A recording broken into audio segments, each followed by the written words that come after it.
જામનગર મહાનગરપાલિકાએ 2 દિવસ અગાઉ શહેરના સાધના કોલોની પાછળના વિસ્તારમાં એક ડિમોલિશન કામગીરી કરીને એમ જાહેર કર્યું હતું કે અમોએ અહીં ₹3.5 કરોડની બજાર કિંમત ધરાવતી જમીન પરના દબાણો દૂર કર્યા છે।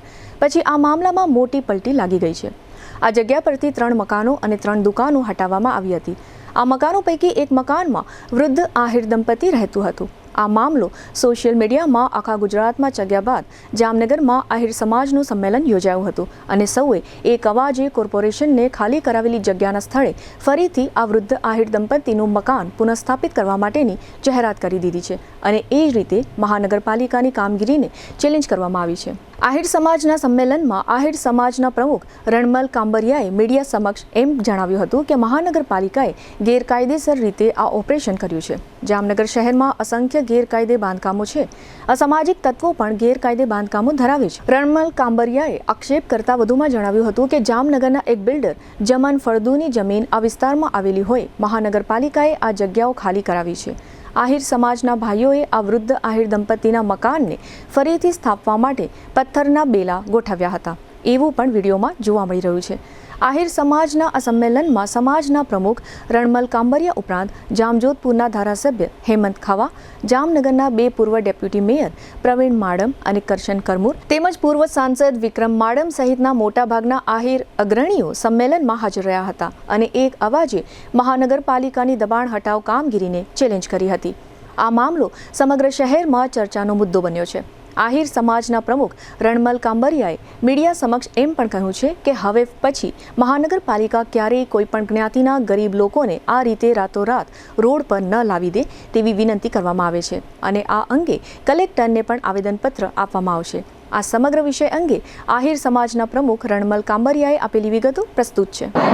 જામનગર આહિર સમાજ દ્વારા આજે જે મીટિંગ આયોજન કરે છે તે મીટિંગનો મુખ્ય ઉદ્દેશ અને મીટિંગનો મુખ્ય એજન્ડા આપને બધા મીડિયા મારફતે ખબર છે। છેલ્લા 4-5 દી પહેલાં એક નંદુબાના પરિવારને જે રીતે રાતોરાત એને ઘર વિહોણા કરી નાખ્યા અને કાયદાની વિરુદ્ધમાં જઈ જે આખી પ્રોસિજર કરી એની સામે જામનગર આહિર સમાજ એકદમ વખોડી કાઢે છે।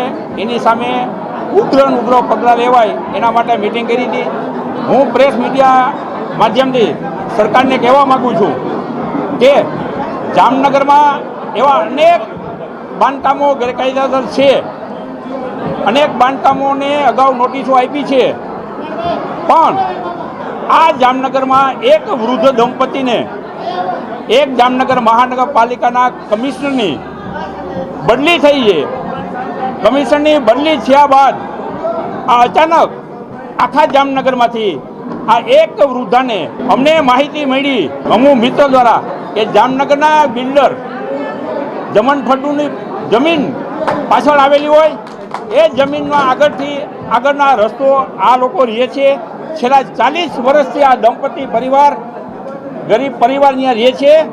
જો સરકારને કોઈ પણ મિલકત પાડવી હોય તો જામનગરમાં અનેક અસામાજિક લોકોની મિલકતો છે, છતાં પણ સરકારે તાત્કાલિક 24 કલાકની નોટિસ આપ્યા વગર સીધી પોલીસ મહાનગરપાલિકાના જવાબદાર અધિકારીઓ સાથે લઈ અને આ એક વૃદ્ધ દંપતીને કોક બિલ્ડરના ઇશારે આખું આ પતંત્ર રહી ગયું છે। એની સામે જામનગર સમાજના અમારા બધા આગેવાનો, ચાહે રાજકીય આગેવાનો હોય, સામાજિક આગેવાનો હોય, અમારા બધા ગ્રુપ સખત આને વખોડી કાઢે છે અને ભવિષ્યમાં આવી ઘટનાઓ એક આહિર સમાજની નહીં પણ કોઈ પણ ગરીબ પરિવારના મકાન ઉપર આવી ઘટના ન બને એના માટે સરકારને અમે અપીલ કરી છે અને અમારા વતી આગામી દિવસોમાં અમે કલેક્ટરશ્રીને આવેદનપત્ર આપવાના છીએ। એક તમે વિચાર કરો, એક વૃદ્ધા માજીને કાયદા અનુસાર માજીને જો કોઈ પણ સ્ત્રીને પકડવા હોય એને લઈ જવા હોય તો મહિલા કોન્સ્ટેબલ રાખવા પડે, પણ આમાં પુરુષ કોન્સ્ટેબલો માજીને બળજબરીપૂર્વક ઉપાડી અને વેનમાં નાખે છે। આ હું યોગ્ય છે? અમારી માગણી એ છે કે જે જગ્યા પર અમારા વૃદ્ધ દંપતી રહે છે એ જગ્યા કોઈ ગેરકાયદેસર જગ્યા નથી, કોઈ જાહેર રસ્તાઓની જગ્યા નથી, કોઈને આ જગ્યા નડતી નથી, આમ જનતાને પણ નડતી નથી. માત્ર ને માત્ર એક બિલ્ડરને, જે મેં નામ આપ્યું એ બિલ્ડરને આ જગ્યા નડે છે.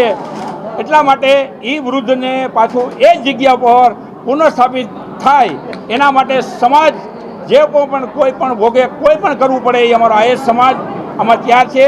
અને જે લોકોએ આ કૃત્ય કર્યું છે એવા તમામ જવાબદાર લોકો સામે પગલાં લેવા પણ અમારી વિનંતી છે.